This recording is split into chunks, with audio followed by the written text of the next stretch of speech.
আর আজকে হচ্ছে 16 তারিখ আর এখন বাজে ঘড়িতে 11টা 10। আজকের দিনে মেঘলা ওয়েদারটা আরও অনেকটা বেশি আর প্রচণ্ড পরিমাণে হাওয়া দিচ্ছে। গতকাল রাত্রে কিন্তু টেম্পারেচার প্রায় 7 ডিগ্রির কাছে চলে গেছিলো, মানে বুঝতেই পারছো কতটা ওয়েদার খারাপ ছিল এখানে। তো আজকে তো আরোই অবস্থা খারাপ, কিচ্ছু দেখা যাচ্ছে না দূর দূরান্ত অবধি। কাঞ্চনজঙ্ঘা এখন যদি বিকালে দেখা যায়ও তাহলেও আমাদের তো আর আজকে দেখা হবে না। কাঞ্চনজঙ্ঘা কিন্তু এখনও হালকা দেখা যাচ্ছে, ওই পাশটাতে 10% বলবো ভিউ আছে, তোমরা ক্যামেরাতে কিচ্ছুই বুঝতে পারবে না, মানে আমি জাস্ট খালি চোখে দেখতে পারছি। তো মনে আফসোস আর বুকে একটু কষ্ট নিয়ে ফিরে যাচ্ছি বাড়িতে। তোমাদের যদি ভিডিওটা দেখে কোনো হেল্প হয়ে থাকে তাহলে সাবস্ক্রাইব করে পাশে থেকো। টাটা।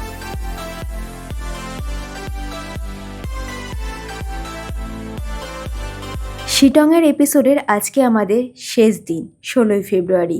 আজকে আমরা বাড়ি ফিরে যাব। ভোরবেলা 6:30 নাগাদ উঠেছিলাম, তখন হালকা একটু আলো থাকলেও তারপর কিন্তু মেঘের পরিমাণটা আরও বেড়ে যায়। তো আমরা এখন ডাইনিংয়ে চলে এসেছি ব্রেকফাস্টটা করার জন্য। তো হঠাৎ করে এখন খেয়াল করলাম যে ডাইনিংয়ের বাইরেই কিন্তু একটা ব্যালকনি রয়েছে। তো মনে হয় এখানে বসেও খাওয়া যাবে, দেখি বলে দেখি, যদি এখানেই ওরা বলে খাওয়া যাবে তাহলে এখানে বসে খাবো।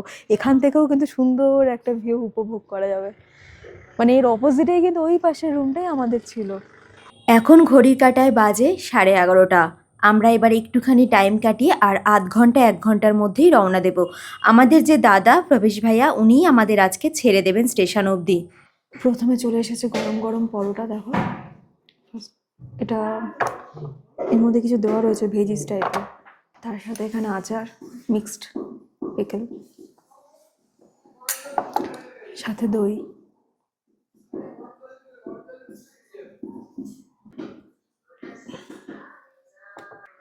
কিছু একটা পুর দেওয়া আছে ভেতরে।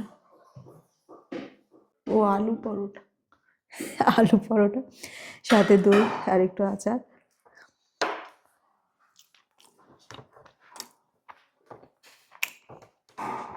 ফার্স্ট টাইম খাচ্ছি। সাথে আসলো দুটো গরম গরম এগ পোচ। তো এটা যেহেতু কম ভাজা রয়েছে, এটা আমি নিয়ে নিই, আমি কম ভাজাটা খেতে বেশি ভালোবাসি, বাকিটা ও নিয়ে নেবে। তো ব্রেকফাস্টে তো দেখলে তোমরা, দিয়েছিল হচ্ছে আলুর পরোটা, একটা 5 মিশালি আচার, মানে এদের স্টাইলে যেটা, আর তার সাথে ছিল কার্ড, আর তার সাথে ছিল ডিমের পোচ। ব্রেকফাস্ট ভালোই ছিল, কিন্তু আমি যেহেতু খালি পেটে একদম মর্নিংয়ে এই আচার বা টক দই এই দুটো জিনিস খাওয়া প্রেফার করি না, তাই আমার একটু অসুবিধে হয়েছে। কিন্তু অনেকেই আছো যারা খাও, তাদের জন্য ভালোই লাগবে অবশ্যই। আর পরোটাটা ভীষণ ঘরোয়াভাবে রান্না করেছিল, ভালোই লেগেছে খেতে। আজকে আমাদের এই শিটংয়ে তৃতীয় দিন। প্রথম দিন যেদিনকে আমরা চেক ইন করি সেদিনকে ওয়েদার তো খারাপ ছিল, বাট হলেও অনেকটা দূর অবধি আমরা পাহাড়ের রেঞ্জ দেখতে পারছিলাম। কালকে সেকেন্ড ডে আরও খারাপ থাকে, পাহাড় 3টের বেশি আমরা দেখতে পাচ্ছি না, রেঞ্জের কথা বলছি। আর আজকে হচ্ছে তৃতীয় দিন, কিছুই দেখা যাচ্ছে না, জাস্ট একখানা দেখা যাচ্ছে। সকালবেলাতে যখন আমি আজকে 6টার সময় ঘুম থেকে উঠেছিলাম, একদম ভোর 6টা, তখনও সেকেন্ড যেটা, মানে ওটাও শিটংয়েরই পার্ট, ওটা হয়তো লোয়ার শিটং যেটা, তখনও ক্লিয়ার দেখা ছিল, মানে দেখা যাচ্ছিল হালকা ভিজিবিলিটি। আস্তে আস্তে ওটাও দেখছি এখন কুয়াশায় ঢেকে যাচ্ছে, মানে ওয়েদার আজকে ভীষণ ভীষণ খারাপ আরও। ইনি হচ্ছেন আমাদের হোমস্টে তারা হিমালয়ান রিট্রিট, যেটা আপার শিটংয়ে অবস্থিত, তার ওনার প্রবেশ ভাইয়া। এই দাদার ফোন নাম্বার আর এই হোমস্টের ইন ডিটেলস ভিডিও কিন্তু আমাদের চ্যানেলে রয়েছে, তবুও আমি এই ভিডিওতে এখানে দাদার ফোন নাম্বার দিয়ে দিচ্ছি ডিসপ্লেতে। এই বোনটিও কিন্তু এই হোমস্টের মেম্বার, আর ভীষণই মিশুকে আর ভীষণই হেল্পফুল। যাই হোক, এনাদের সাথে কি কি কথা হয়েছে আমার কিন্তু গত ভিডিওতে তোমরা দেখতে পেয়ে যাবে, একবার চ্যানেল থেকে ঘুরে আসতে পারো। তো তোমাদের সেদিনকে গল্প করেছিলাম যে এখানে সর্ষের শাককে রাই শাক বলে। তো সেদিনকে তো অন্ধকার হয়ে গেছিল, দেখাতে পারিনি। এদের এই দেখো প্রতিটা বাড়িতে কিন্তু এগুলো চাষ করে। পাতাটা দেখো, আমাদের ওখানে যে লোক, আমাদের কলকাতার সাইডে যেসব সর্ষে গাছ হয়, এখানে পাতার সাইজ দেখো কতটা বড় বড় এসেছে, হেভি লাগছে দেখতে। আমি সেদিনকে দেখলাম, আর এদের ডাঁটাগুলো যে এতখানি করে হচ্ছে দেখো, এক একটা ডাঁটা। আমাদের ওখানে কিন্তু এত মোটা মোটা হয় না, এনভায়রনমেন্টের জন্য অনেকটাই চেঞ্জ হয়। তো যাই হোক, এটাই তোমাদেরকে দেখানোর ছিল। এখন এসেছি আমরা অরেঞ্জ গার্ডেনে বাড়ি যাওয়ার আগে। তো এখানে সব অরেঞ্জ তো হারভেস্ট করা হয়ে গেছে, যেহেতু এখন সিজন পুরোই শেষ প্রায়। তাও চলো, দাদা বললো যে কিছু আছে নাকি কেনা যাবে অল্প কিছু, তো বললো হবে, তো তাই যাচ্ছি আমরা ভেতরে। কিছু কিছু দেখা যাচ্ছে, ওই দেখো। হ্যাঁ, কি বলছিস? ও ঠিক আছে, এটা দেখার জন্য, পাড়ার জন্য আলাদা।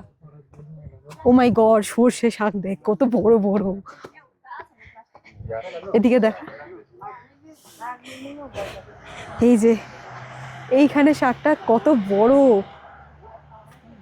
এই সেই সর্ষে গাছ, কিন্তু আকাশ পাতাল তফাৎ আমাদের ওখানে আর এখানে। গাছটা জাস্ট দেখো, আমার হাইটের সমান হয়ে যাবে। কমলালেবু বাগানে ঢুকতে গেলে আলাদা চার্জ দিতে হবে, আর কমলালেবু পাড়তে গেলে আলাদা চার্জ দিতে হবে। যেহেতু কমলালেবু ছিল না বেশি, তাই আর ঢুকিনি।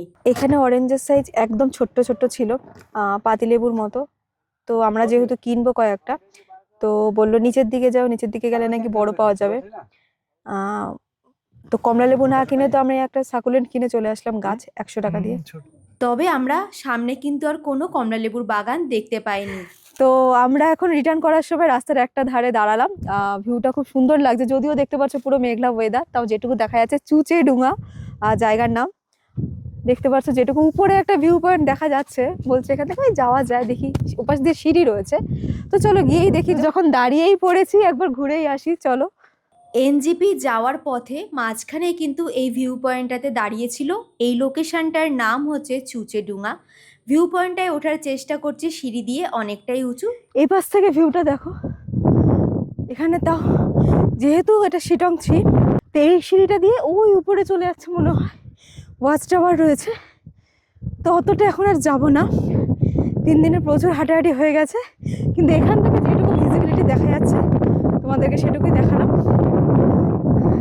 তাও এই পাশ থেকে অনেকটাই দেখা যাচ্ছে।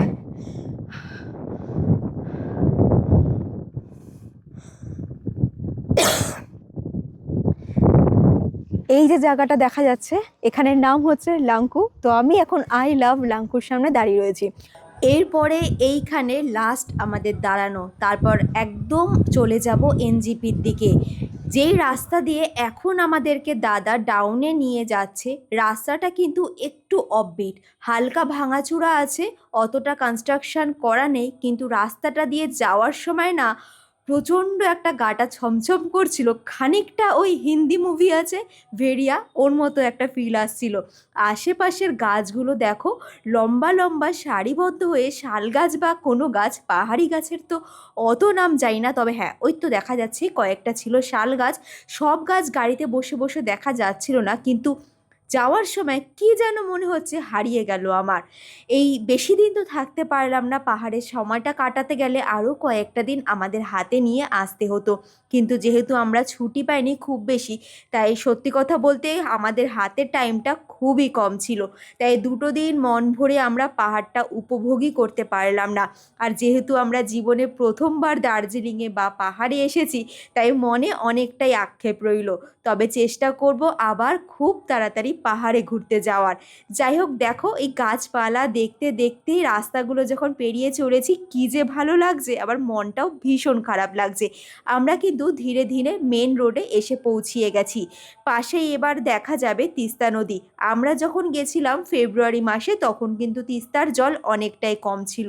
তবে আমরা যেই দিনকে শিটংয়ের উদ্দেশ্যে রওনা হয়েছিলাম 13ই ফেব্রুয়ারি, তখন কিন্তু জলটা অনেকটা কম ছিল। এখন বিকেলবেলাতে রিটার্ন করছি, তখন কিন্তু জলটা অনেকটাই বেশি ছিল। আর এখন মানে জুন মাসে তো জানোই তিস্তা রিভারের কি অবস্থা হয়েছে, কতগুলো ভয়াবহ অ্যাক্সিডেন্টও হয়ে গেছে অতিরিক্ত জলের কারণে। সেদিনকে যখন সকালবেলা গেছিলাম এতটা ভিউ দেখতে পাইনি আর টাইমও পাইনি। তো আজকে দেখো ফেরার সময় দেখছি আর সূর্যটা এখন পড়ছে, অনেকটাই বেলা হয়ে গেছে। অসাধারণ লাগছে এই সময়টা জলটাও কিন্তু এখন অনেকটাই বেড়েছে। সেদিনকে যখন সকালবেলাতে গেছিলাম জলটা কিন্তু অনেকটাই কম ছিল। এরপর আবার স্টেশনের দিকে একটু একটু করে এগোবো। তো আমরা তো এবার এনজিপিতে চলে যাব, আর এনজিপিতে সেইভাবে খাওয়ার কোনো হোটেল বা কিছু নেই, রেস্টুরেন্ট। তো শিলিগুড়িতে আর একটা যে রাস্তা দিয়ে আমরা গেছিলাম, সেই রাস্তায় এখন জ্যাম ছিল ভীষণ, তাই আর একটা ওয়ে দিয়ে আমরা এসেছি। এইখানে একটা ধাবাতে এখন দাদা দাঁড় করালো, যার নাম হচ্ছে পপুলার ধাবা। দাদাও জানে না কেমন এখানে আছে, একটু ভিড় দেখে দাঁড় করালো। তো চলো খেতে যাই আর দেখতে থাকবে, আসো। আমরা এখান থেকেই চিকেন থালি নিয়েছি, 140 করে পড়ছে, 2খানা নেব। আর তারপরে কিছু প্যাক করে নেব স্টেশনে খাওয়ার জন্য। সেটা হচ্ছে নেব স্টিম রাইস। এই যে প্লেন রাইস নিচ্ছি 60 করে। আর এপাশ থেকে নেব হচ্ছে চিকেন কষা 6 পিসের দাম 160। আর দাদা নিয়েছিল হচ্ছে চিকেন রোল 90 করে। আর নিয়েছিল লস্যি যেটা আছে 50 করে। তো মোটামুটি প্রাইস ঠিক আছে। তো আমরা এখানে প্রায় 20 মিনিটের বেশি হলো বসে রয়েছি। তো দাদারও অর্ডার দিয়েছিলাম, আমাদেরও অর্ডার দিয়েছিলাম। আমাদেরটা উনি ভুলেই গেছে, এখন এসে বলছে আপনাদের কী ছিল। কোনো মানে হয়? খিদের ঠেলায় পেটটা চোচো করছে। দাদা ভাগ্যিস আজকে শিটং রিটার্ন করছে না, নাহলে তো ভীষণ প্রবলেম হয়ে যেত। অলরেডি 4টে বেজে গেছে। তো দাদা এখানে রিলেটিভের বাড়ি আছে বলে স্টে করে যাবে। তো আপাতত এইটা এসেছে, এটাই খাই খালি পেটে। এটা ভালো করেছে, মশালা কোলা নিয়েছিলাম। তো আমাদের থালা চলে এসেছে। এখানে এসছে 1 বাটি রাইস। আমি ফার্স্টে বলেছিলাম 2জন খাওয়া যাবে কিনা, বললো না 1জনই খাওয়া যাবে। একটা পকোড়া এসেছে, বেগুন মনে হচ্ছে। এখানে রয়েছে পেঁয়াজ লঙ্কা। আর তার সাথে এটা রয়েছে একটু পায়েস, পাঁপড়, এখানে ডাল আছে। এটা আলু আর একটা কিছু সবজি মনে হচ্ছে। আর এটা একটা আলুর তরকারি। আর এটা হচ্ছে আলু মাখা পেঁয়াজ দিয়ে। আর তার সাথে রয়েছে 4 পিস চিকেন, 4 পিস নয় 3 পিস চিকেন কষা। এই সব দিয়ে 160 টাকার থালি। তো এখন খেয়ে নিয়ে আর বেশি কথা বলবো না, খাবারটা কেমন ছিল স্টেশনে গিয়ে জানাবো। তো আমাদের খাওয়া দাওয়া সেরে তারপর স্টেশনে আস্তে আস্তে 5টা বেজে গেছে। এখন বাজে 5টা 37। তো ওয়েটিং যেটা এক্সিকিউটিভ লঞ্চে, ওখানে এখন জায়গা বলতে দুটোই আছে, এদিক ওদিক ছড়ানো ছিটানো। তো আমি বললাম অপোজিটে দুটো সোফা দিতে, যাতে আর কি 2জন পা রেখে আমরা ওয়েট করতে পারি, কারণ এখনও আমাদের 5 ঘন্টা অপেক্ষা করতে হবে ট্রেনের জন্য। তো সেই জন্য এখন বসছি। ওরা বললো 10-15 মিনিট পর ফাঁকা হবে, তখন যাব। আর তোমাদেরকে তো তখন গাছটা দেখায়নি, সাকুলেন্টটা বলেছিলাম কিনবো। এই দেখো, আমি আর খুলবো না, এটাই। এই সাকুলেন্টটা আমি কিনেছি ওখান থেকে। 100 টাকা নিয়েছে। এখন ব্যাগ থেকে খুলতে গেলে পাতাগুলো ভেঙে যাবে। অলরেডি দেখো ওই পাতাগুলো আমার গাড়িতে হাতে লেগে ভেঙে গেছে। তো এটা বাড়িতে নিয়ে যাব। আমরা যখন এনজিপি টু হাওড়া ট্রেনের টিকিট কেটেছিলাম বন্দে ভারত স্লিপারে, তখন কিন্তু মেনশন করা ছিল না যে ডিনার দেবে কি দেবে না। রাত্রে তখন 10টা 20 বাজে, তখন অ্যানাউন্স করে যে রাতে কোনো আমাদের কমপ্লিমেন্টারি ডিনার থাকবে না। ভাগ্যিস আমরা টিফিনটা প্যাক করে নিয়ে এসেছিলাম। তোমরা যারা এনজিপি থেকে হাওড়ার জন্য বন্দে ভারত স্লিপার ধরবে, তাদের উদ্দেশ্যে কথাটা বলা, আমাদের কিন্তু কোনো ডিনার দেওয়া হবে না, যেটা কমপ্লিমেন্টারি থাকে। আর যেহেতু টিকিট কাটার সময় মেনশন করে না, এটা একটু বুঝতে অসুবিধাই হয়েছে। ঘড়ির কাঁটায় এখন বাজে 11টা 51। সময়ের তুলনায় একটুখানি ট্রেনটা লেটই করেছে। যেহেতু আমাদের সিট পড়েছে সাইড লোয়ার সাইড আপার, তো আজকে আর অতটা অসুবিধা হবে না আমাদের রিটার্ন করতে। তো আপাতত তো এখন শুয়ে পড়বো। তো এরপরে একেবারে ডিরেক্ট দেখাবো তোমাদের সাথে সকালবেলা কি হচ্ছে। চলো, টাটা। স্টেশনের থেকে ওঠার সমস্ত যাত্রীদের স্বাগত।